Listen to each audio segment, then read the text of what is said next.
Considering pastoral ministry and what we're going to do tonight in just a few minutes, we really want to look at the life of the Apostle Paul, because really, truly, Paul the Apostle is probably one of the greatest Christians who has ever lived. And with that being said, outside of Christ himself, he's probably one of the greatest pastors who has ever lived, okay? So there's some things about him and his ministry and life that I want to look at with you. So the first place I'm going to turn is 1 Timothy chapter 1.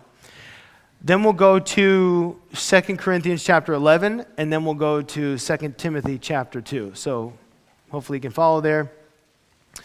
But picking up first and foremost, 1 Timothy chapter 1. I want to start closer to the end, because this letter that he writes to Timothy, his young son in the faith as he calls him, is at the end of his life. Paul writes this sort of at the end of his life. He's lived many years in ministry. In fact, to be specific, it's somewhere just shy of about 30 years Paul has been a Christian. In about AD 34, he was knocked down on the road to Damascus. In about AD 64-ish, 63, he is writing 1 Timothy. So it's around 30 years, give or take. And so this is the verse I want to look at in 1 Timothy chapter 1. Think about a seasoned pastor writing to a younger pastor who is also seasoned. And this is the key verse tonight, starting here in verse 12. I thank Christ Jesus our Lord, who has enabled me, because he counted me faithful, putting me into the ministry.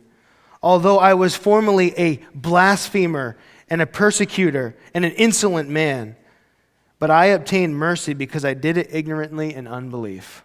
So Paul never forgot where he came from.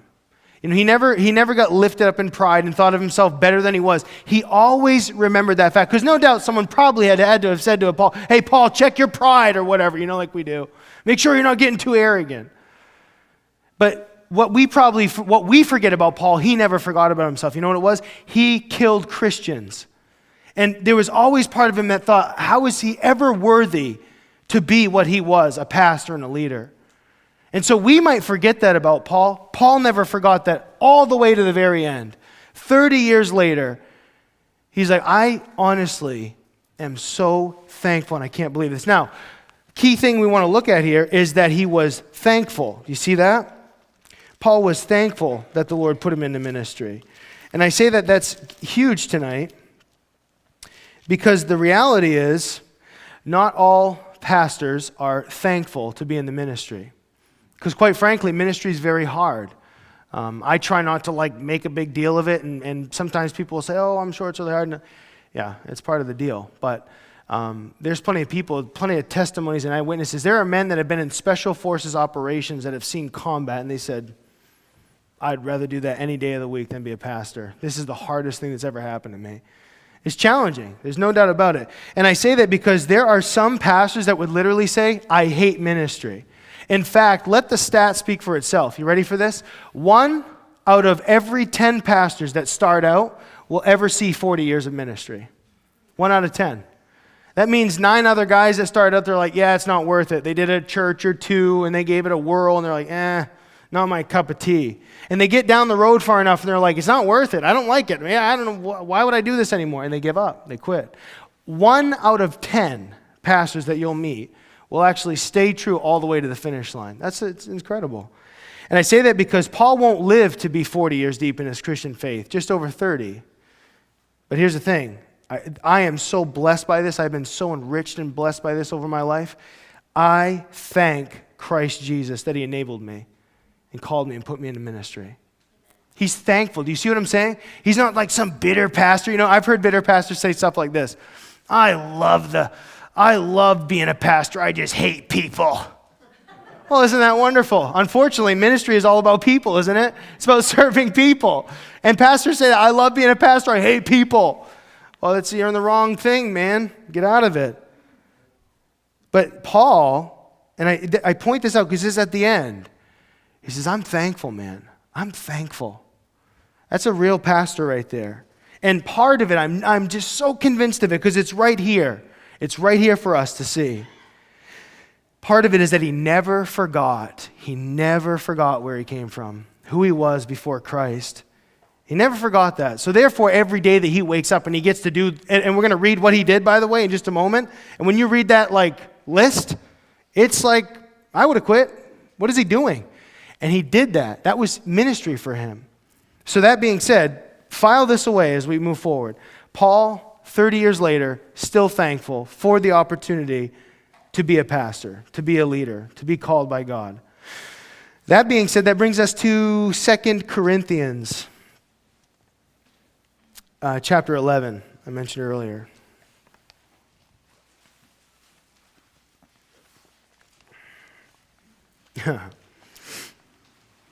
Paul lays out his credentials, and I try to always remind us of this whenever we go here to the Corinthian church. The Corinthian church was a hot dumpster fire garbage mess. Is that a good way to put it? I guess I couldn't think of. They're a terrible mess. In fact, there's just a church that is just so nasty and sinful, and they would mock Paul. He would have to write things like, "You're mocking me? Like, what's wrong with you guys?" The stuff that Paul had to deal with this church is so unbelievable. And let me just say that. Each community and each church has its own vibe. You know that, right? You don't even tell you that. The Corinthian church's vibe was sinful and skeptical and negative and dark and twisted. So when Paul writes the Corinthian church, that's who he's dealing with. And he would address them with that in mind. He would address the Philippians and say, "Oh, I'm so thankful. You guys are amazing. You guys have supported me. You're so kind. I love you." The Corinthian church is like, "You bunch of boneheads." Something like that, in the Greek or whatever. But watch this. 2 Corinthians chapter 11, verse 22. He's going to defend himself in ministry, which I have a love-hate relationship. Part of me is like, be like the Lord, don't defend yourself, let him honor you and your reputation. Then there's the side of ministry where it's like sometimes you got to kind of roll up your robe and flex. I don't know what you want to, I don't know. I just popped in my head. He says, okay, he's going to qualify himself. Right here, chapter 11 of 2 Corinthians, verse 22. Are they Hebrews? So am I.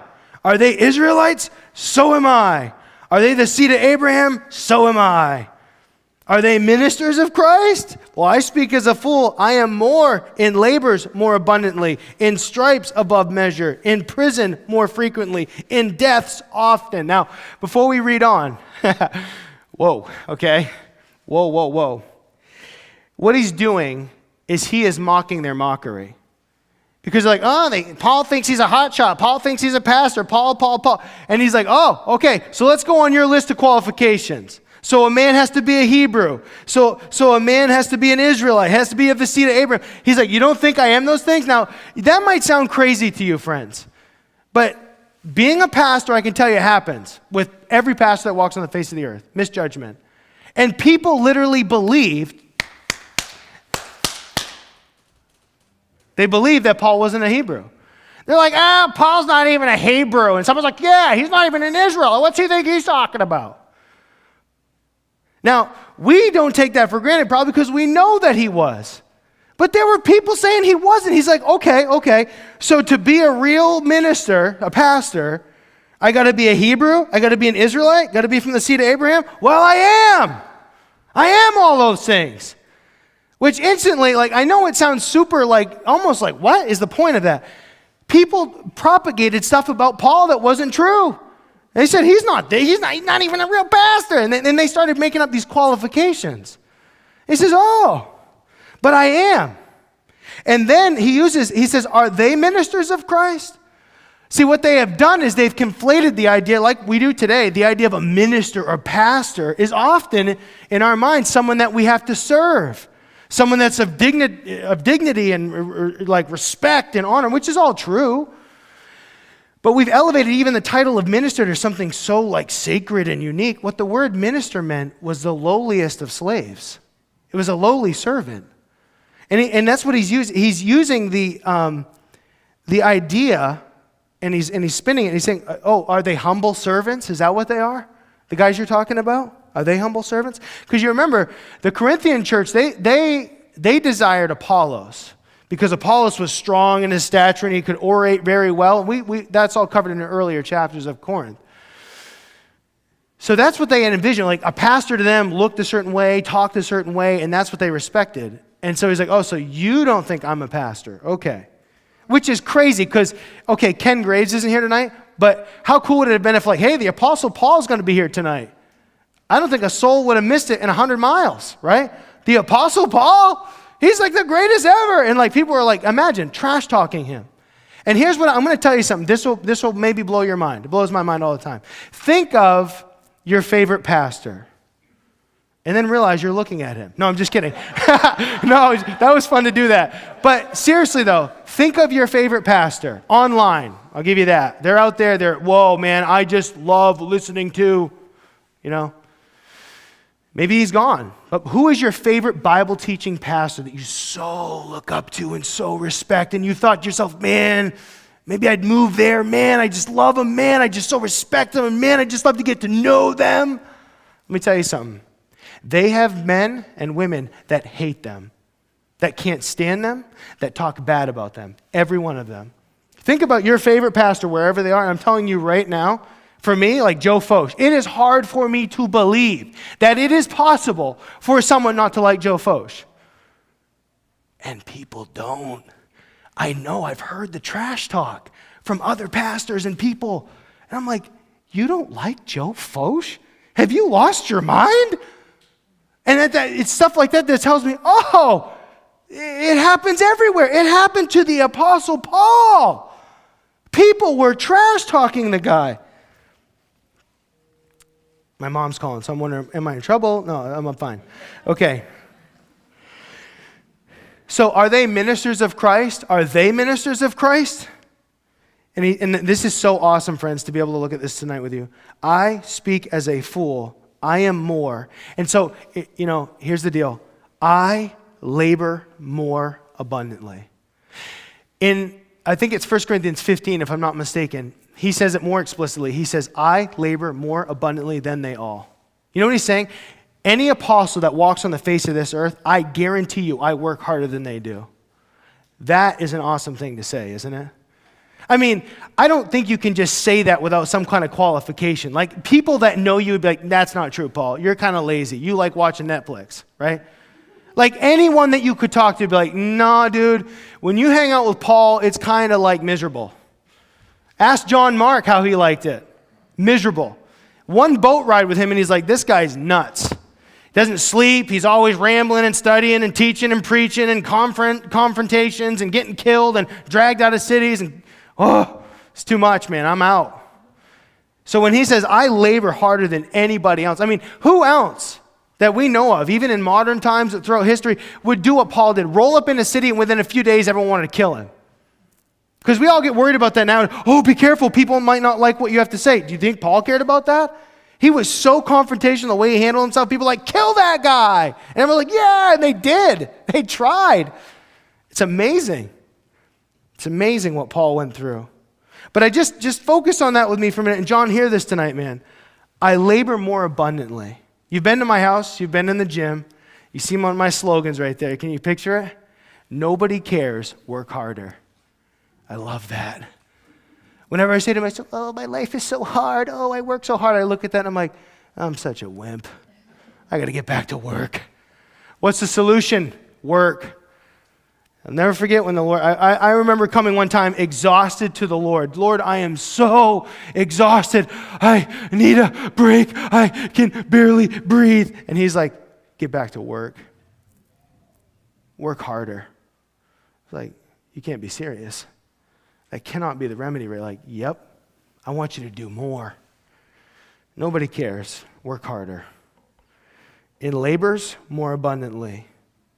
In stripes, above measure. In prisons, more frequently. In deaths, often. Can anyone say that? You visit death frequently? That's just troubling as a Christian, isn't it? Like, you need to see a counselor, man. Like, what's going on with you, bro?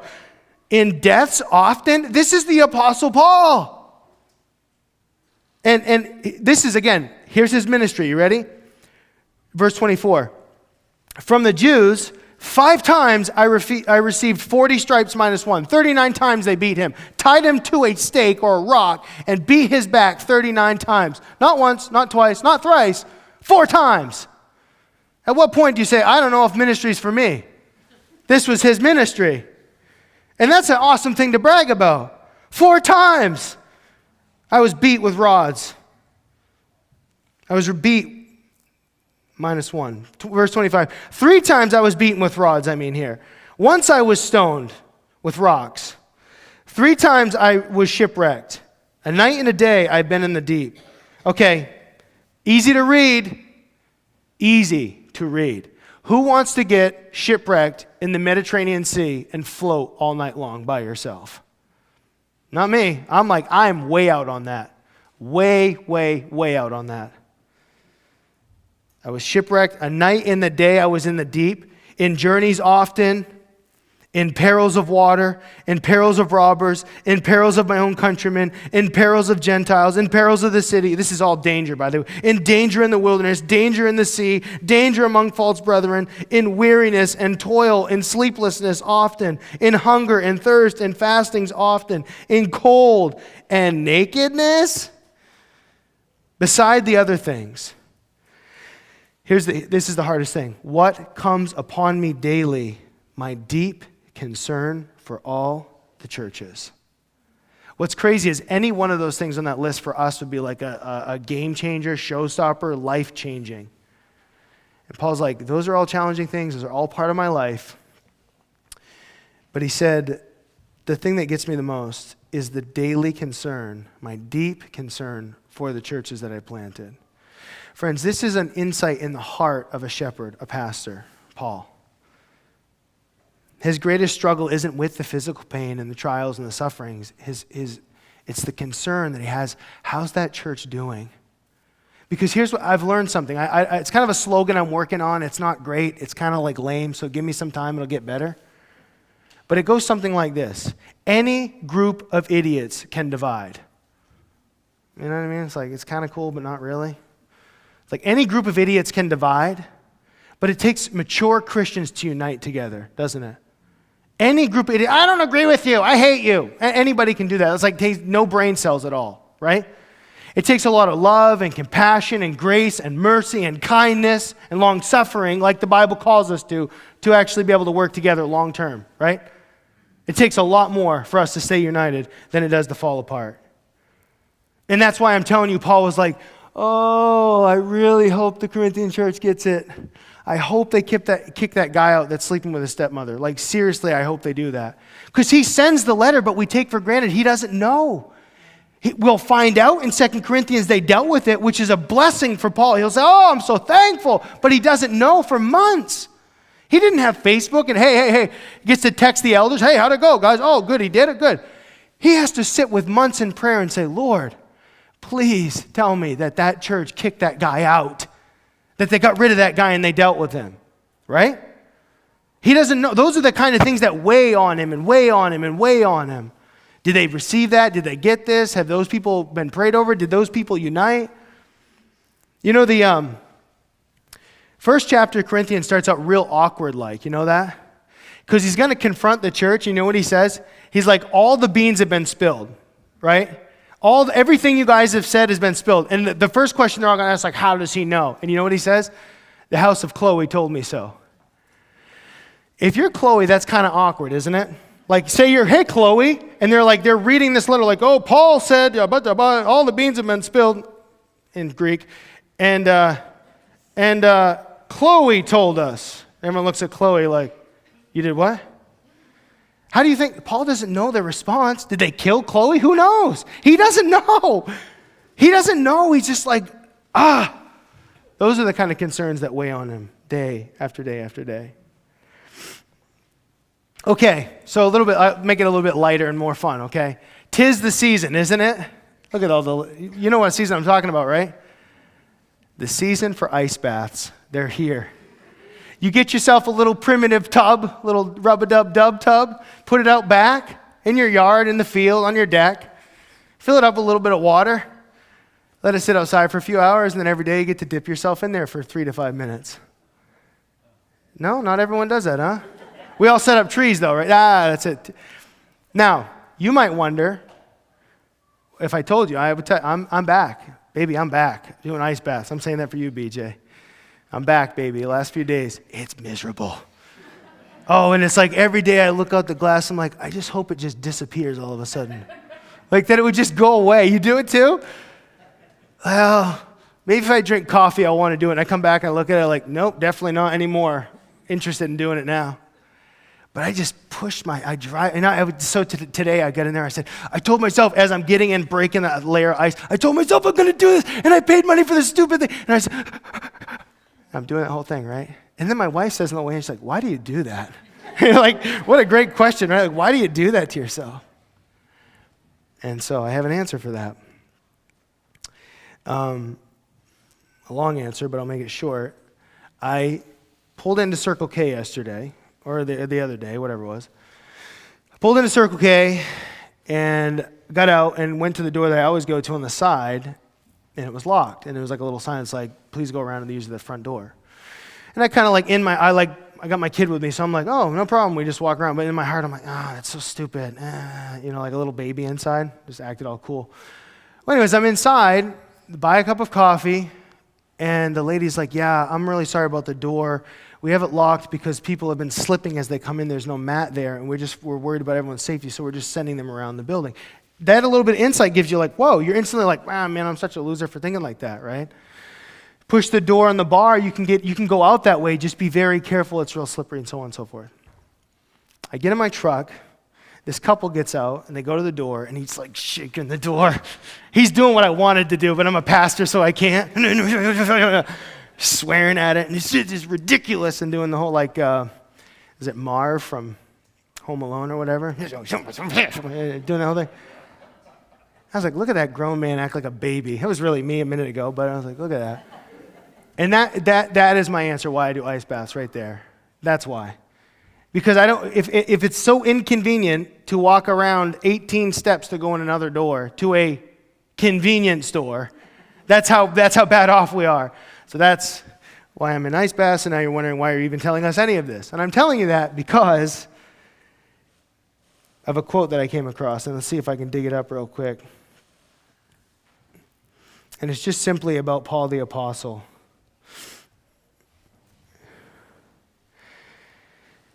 David Guzik says this in light of the hardships that Paul went through. He said, in our modern world, we are isolated from so many of the difficulties Paul faced. We can get water and food and warmth so much more easily than Paul ever could. Paul simply lived a hard life as a missionary traveling and preaching the gospel. So I truly believe in doing miserable things because we live in such a convenient world. It's just flat out good for us to do miserable things. Okay? All right, now, 2 Timothy chapter 2 for just a moment.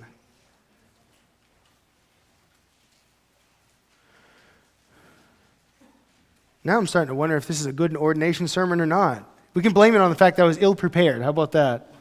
Ken was supposed to do it. I wasn't supposed to do it. Okay. John actually, he already got up and left, by the way. He just said, I'm out of here. Okay, I'm going to read to you 2 Timothy chapter 2, verses 1, 2, and 3 in the context in which Paul says it to Timothy. You therefore, my son, be strong in the grace that is in Christ Jesus. And the things that you have heard from me among many witnesses, commit these to faithful men who will be able to teach others also. And you therefore must endure hardship as a good soldier of Jesus Christ.